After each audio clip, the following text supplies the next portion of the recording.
Hello students, আমরা পড়ছিলাম দশম শ্রেণীর জৈব রসায়ন। মাঝে কয়েকদিন একটু গ্যাপ হয়ে গেছিল, একটু গলাটা খারাপ ছিল সেই জন্য। যাই হোক, আজকে আমরা যেটা পড়ব, দশম শ্রেণীর জৈব রাসায়নিক যে বিক্রিয়াগুলি আছে, রিয়াকশনস, সেগুলো আমরা এখানে দেখব। তো প্রথম যে রিয়াকশনটা আমাদের আছে সেটা দেখবে তোমাদের আছে যে শিল্প প্রস্তুতি, ইথিলিনের শিল্প প্রস্তুতি। যেটা আমাদের করা হয় এখানে সেটা হচ্ছে যে 350 ডিগ্রি সেন্টিগ্রেড উষ্ণতায় ইথাইল অ্যালকোহল বাষ্পকে উত্তপ্ত অ্যালুমিনিয়াম, স্বাভাবিকভাবে এখানে যেহেতু 350 মানে উত্তপ্তই থাকবে, অ্যালকোহল বাষ্পকে উত্তপ্ত অ্যালুমিনিয়ামের মধ্যে দিয়ে যদি আমরা চালনা করি তাহলে আমরা ইথিলিন পাবো। এটাকে শিল্প উৎপাদন বলে। আর জলটা স্বাভাবিকভাবে এখানে বাষ্প হবে, কারণ এত হাই টেম্পারেচার এটা তৈরি হচ্ছে এখানে, সেটা। তো এটার নাম হচ্ছে ইথিলিন। এটা ইথাইল অ্যালকোহল, এগুলো তোমরা সব জানো। এটার আইপিসি নাম নিশ্চয়ই তোমরা লিখতে পারবে, সেই জন্য এটা আমি ফাঁকা রেখে দিয়েছি, তোমরা ট্রাই করবে নিজেরা। এটাকে ইথিন বলে, যদিও জানে 2 কার্বন হলে ইথ, আর ইএনই দিয়ে শেষ হবে যেহেতু ডাবল বন্ড আছে সেই জন্য। আচ্ছা, নেক্সট যে বিক্রিয়াটা আছে সেটা হচ্ছে আমরা যদি মিথেনকে, এটা বুঝতেই পারছি একটাই কার্বন আছে, মিথেনকে যদি আমরা সম্পূর্ণরূপে দহন করি অক্সিজেনের উপস্থিতিতে, তাহলে আমাদের যেটা তৈরি হবে সেটা হচ্ছে কার্বন ডাইঅক্সাইড, 2 মলিকুল জল আর 213 ক্যালোরি পার মোল তাপ উৎপন্ন হবে। এটাকে হিট ফর্মে আমরা পাবো, সেই জন্য মিথেনকে আমরা জ্বালানির উপর ব্যবহার করতে পারি, যেটা সিএনজি বা অন্যান্য ইয়েতে আমাদের থাকে। তো যদি এটা আংশিক দহন, মানে সম্পূর্ণ দহন যদি না হয় তাহলে কার্বন মনোক্সাইড হয়, তোমরা জানো। তো এই ক্ষেত্রে আমাদের সম্পূর্ণ দহনের বিক্রিয়াটি লেখা আছে।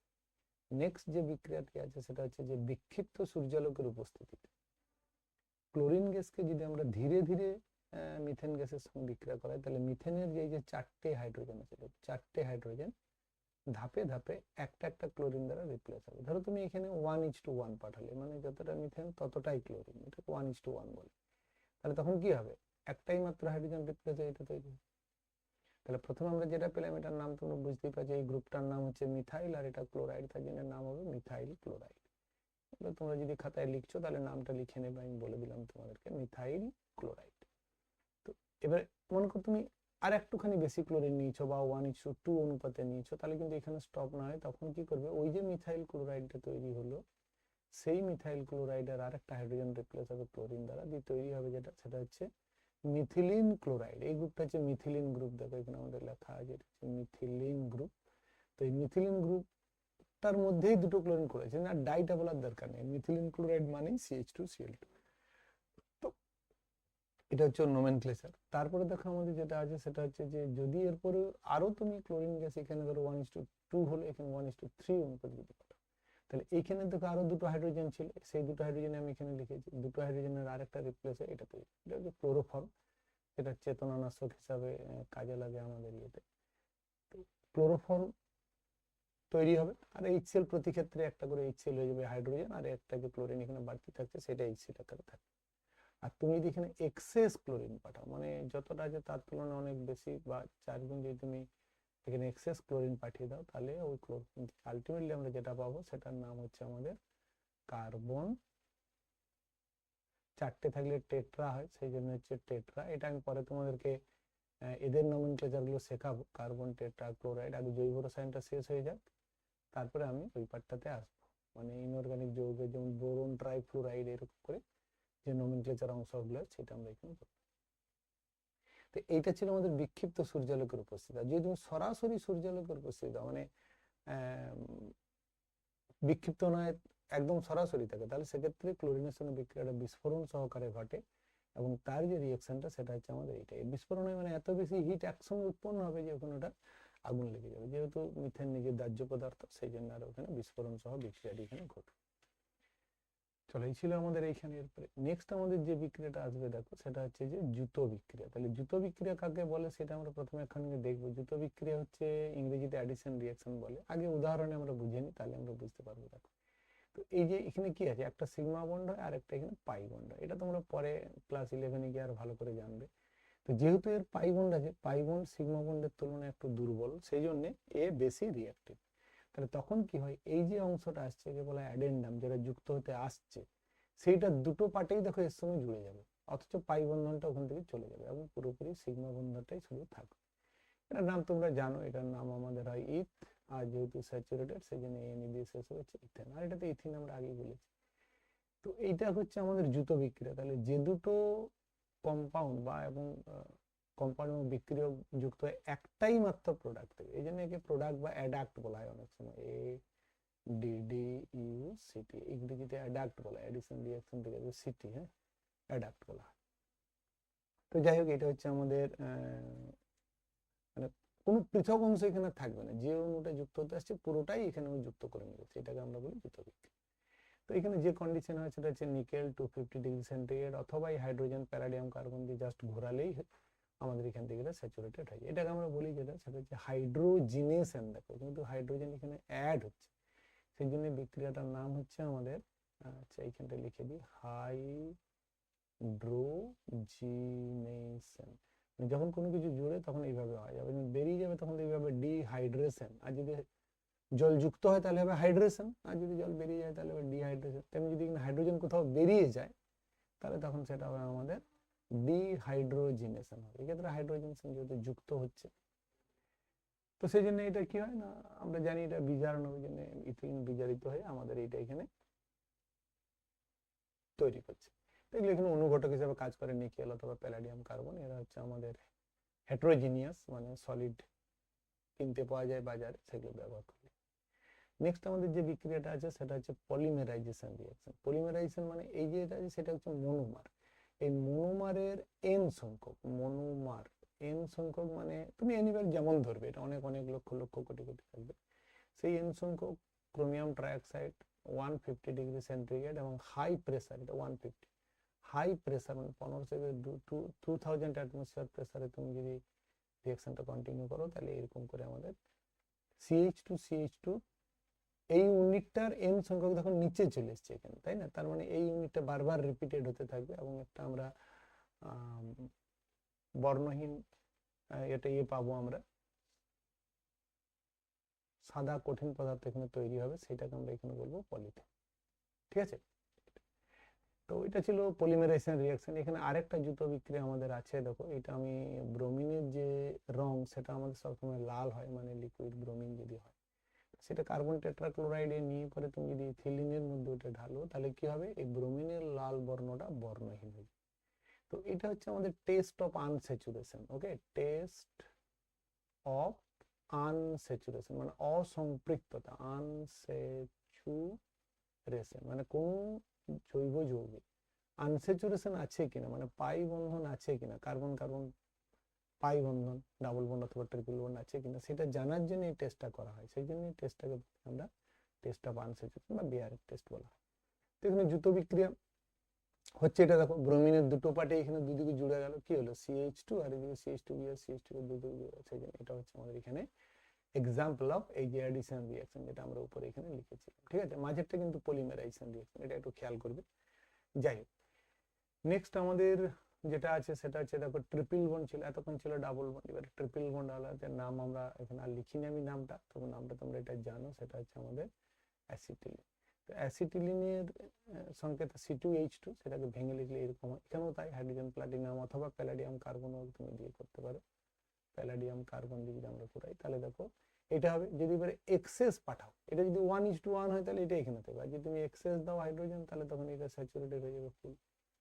বুঝতে পেরেছো? তাহলে তখন এখানে এটা 2 মলিকুল ওভারঅল যুক্ত হবে, কারণ দুটো পাই বন্ড আছে, মাঝেরটা সিগমা বন্ড, এই একটা পাই বন্ড আর উপরে আরেকটা পাই, সেই জন্য এটা ধাপে ধাপে আমাদের এরকম করে স্যাচুরেটেড কম্পাউন্ড ইথেনটা তৈরি করবে। কিন্তু তুমি যদি একে পয়জন করে দাও, এই যে ক্যাটালিস্ট আমাদের আছে প্যালাডিয়াম কার্বন বা যে প্যাটালিস্ট, সেটা ক্যালসিয়াম কার্বনেট অথবা লেড অ্যাসিটেট। আর এই ক্যালসিয়াম কার্বনেট পরিবর্তে কোনো কোশ্চেনে তোমাদের দেওয়া থাকতে পারে বেরিয়াম কার্বনেট ধরো লেখা আছে, মানে ওটাও কিন্তু লিন্ডলাস ক্যাটালিস্টেরই একটা পার্ট। এই উপরে যেটা লেখা আছে সেটা হচ্ছে লিন্ডলাস catalyst.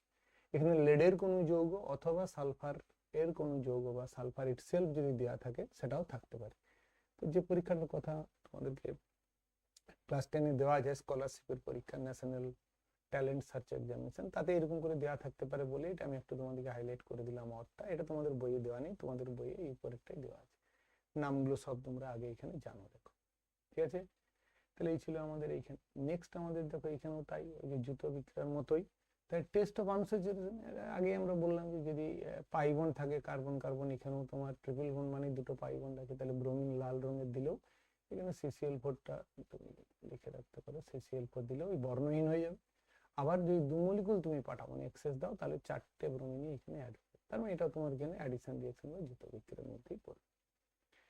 R test of unsaturation হিসাবেও তুমি একে এখানে ধরতে পারো। নেক্সট আমাদের যেটা আছে সেটা হচ্ছে দেখো ইথানল। ইথানল তো আমরা নাম আগে বলেছি, এখানে ইথাইল অ্যালকোহল, আর আইপিসি নাম হবে এর ইথ আন, আর ওইচ দিয়ে শেষ হচ্ছে জন্য অল, আর সাধারণ নাম হচ্ছে ইথাইল অ্যালকোহল। তো ইথাইল অ্যালকোহলকে যদি আমরা সোডিয়াম দিয়ে এখানে করি, তাহলে সোডিয়াম এখানে 0 অবস্থাতে ছিল, কিন্তু এখানে সোডিয়াম দেখো প্লাস আছে, তার মানে কি হয়েছে, সোডিয়ামের থেকে একটা ইলেকট্রন বেরিয়ে গেছে, তার জন্য এটা এখানে সোডিয়াম জারিত হয়েছে। তো এটা আমি জারণ বিজারণের ভিডিওটা দেখবে দেওয়া আছে, তোমাদের লেভেলেই ওটা দেওয়া আছে, সেখানেও তোমরা এটা ডিটেলসে পেয়ে যাবে, মানে এরকম কেন এটা জারণ, লস অফ ইলেকট্রন হচ্ছে সে। তো বাকিটা তাহলে ইলেকট্রনটা এখানে, তাহলে এই যে প্রোটনটা আছে এইটা এখানে অ্যাসিডিক প্রোটন হিসেবে কাজ করে, সেইটা এখানে হাইড্রোজেন হিসেবে বেরিয়ে যাবে।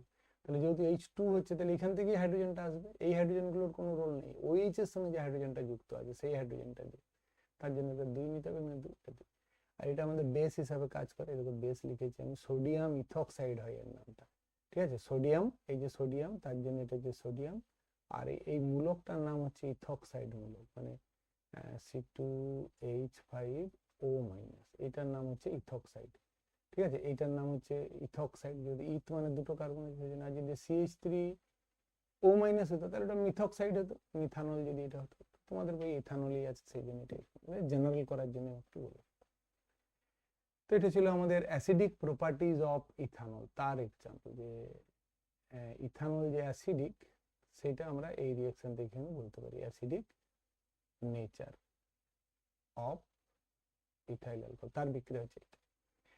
যাই হোক, নেক্সট আমাদের যেটা আসবে সেটা তোমাদের যেটা দেওয়া আছে, এটা অলরেডি আমরা একবার পড়লাম, সেটা কিন্তু ওই শিল্প প্রস্তুতিতে ছিল যে অ্যালকোহল ভেপার দিয়ে পাঠালে, এক্ষেত্রে অ্যালকোহল ভেপার লাগবে না, জাস্ট ইথাইল অ্যালকোহলকে তুমি যদি কনসেন্ট্রেটেড H2SO দিয়ে এই টেম্পারেচারটা খেয়াল করবে, 170 ডিগ্রি সেন্টিগ্রেড থেকে 180 ডিগ্রি সেন্টিগ্রেড, যে কোনো একটা লেখা থাকতে পারে বা থেকে লেখা থাকতে পারে, তাহলে 1 মলিকুল জল বেরিয়ে গিয়ে যেটা তৈরি হবে, এটার নাম অলরেডি আমরা জানি ইথিলিন।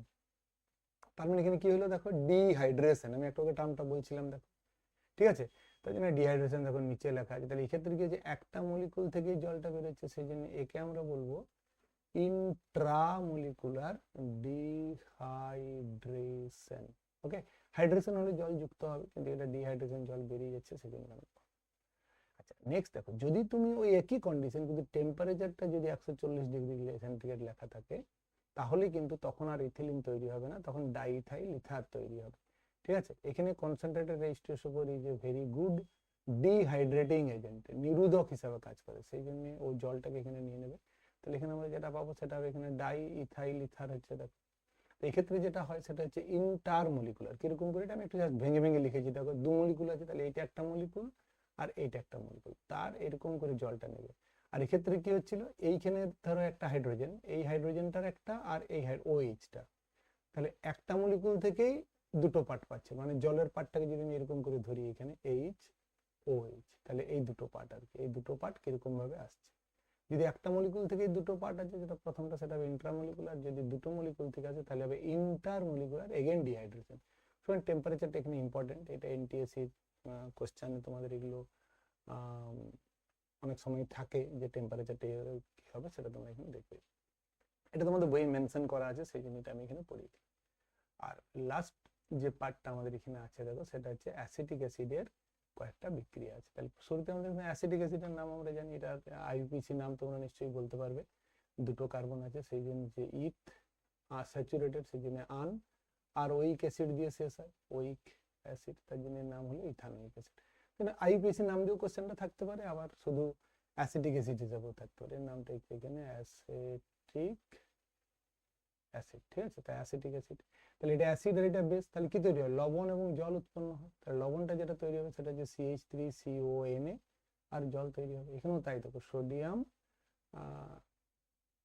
এটা হচ্ছে তোমার সোডিয়াম, আর এই দিকটা হচ্ছে অ্যাসিটেট মূলক CH3CO মাইনাস, এগুলো আমরা ক্লাস 11-এ গিয়ে ভালো করে নামগুলো জানবো।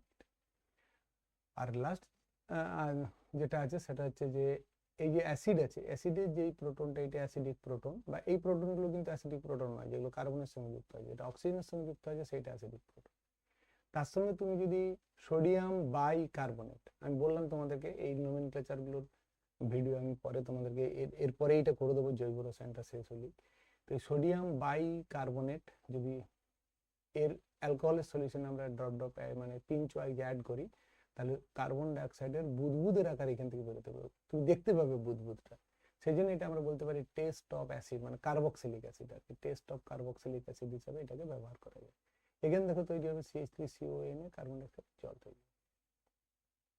আর তোমাদের এই ক্লাস 10 এর লাস্ট রিঅ্যাকশন আমার যেটা, সেটা হচ্ছে যে যদি এখানে আমরা ওই অ্যাসিডিক অ্যাসিডেই বা ইথানোয়িক অ্যাসিড, অন্য কোনো অ্যাসিডও থাকতে পারে, প্রোপানোয়িক অ্যাসিড যাই থাকুক, ইথাইল অ্যালকোহল, এটা CH3CH2OH অথবা C2H5OH, যাই হোক ইথাইল অ্যালকোহল অথবা ইথানল, একে কনসেন্ট্রেটেড রেজিস্ট্রেশন দিয়ে কিছুক্ষণ তুমি 4-5 মিনিট, এটা মোটামুটি তোমার ধরো 80°C কাছাকাছি যদি তুমি হিট করো, 4 to 5 মিনিট, অ্যাকচুয়ালি ওয়াটার ভাতে হিট করতে, তার জন্য 80°C লিখলাম, তাহলে যেটা তৈরি হবে সেটা হচ্ছে একটা নতুন একটা কম্পাউন্ড হবে, দেখো সেটা হচ্ছে CH3CO, এটা তোমাদের এখন নোমেনক্লেচার পার্টে আমি বলিনি, কারণ এটা আমাদের ক্লাস 11 সায়েন্সে আমাদের ডিটেলসে পড়বো। এটা একটা অন্য ক্লাস অফ কম্পাউন্ড তৈরি হচ্ছে, অন্য ফাংশনাল গ্রুপ, সেটাকে স্টার ফাংশনাল বলে, এবং এই কম্পাউন্ডটার নাম হচ্ছে দেখো ইথাইল। এই ইথাইলটা হচ্ছে এই ইথাইলটা, ওকে। এই জন্য ইথাইলের নামটা আগে বলতে হয়, আদারওয়াইজ যেটার নাম হচ্ছে অ্যাসিটেট, অলরেডি আমরা এটা অ্যাসিটেট বললাম, তার জন্য নাম হচ্ছে ইথাইল অ্যাসিড। এবং জল, বিক্রিয়াটার নাম হচ্ছে আমাদের এস্টারিফিকেশন, মানে এস্টার তৈরি হচ্ছে, সেই জন্য esterification reaction. This is also the test of acid, মানে confirmatory test of carboxylic acid বিক্রিয়া হচ্ছে। ঠিক আছে, তাই এই রিঅ্যাকশনগুলোই তোমাদের ক্লাস 10-এ দেওয়া ছিল, আর সেরকম কোনো রিঅ্যাকশন নেই। কিন্তু এটা তোমার আমার মনে হয় পলিমারটার জন্য একটা ছোট করে একদিন একটা ভিডিও তোমাদেরকে করে দেবো, যে পলিমার আমাদের কি কি রকমের হয়, কি কি রকম এখানে আছে, সেগুলো শুধু একটুখানি আমি নেক্সট ভিডিওতে হাইলাইট করে দিয়ে, বাকি ইনঅর্গানিক যে পোর্শনটা সেইটাতে আমরা এখানে যাবো। ঠিক আছে, ভালো করে পড়বে সবাই। আর তোমরা যারা যারা এখনো করোনি সাবস্ক্রাইব, চ্যানেলটা সাবস্ক্রাইব করে রাখবে, আর লাইক এবং শেয়ার করবে।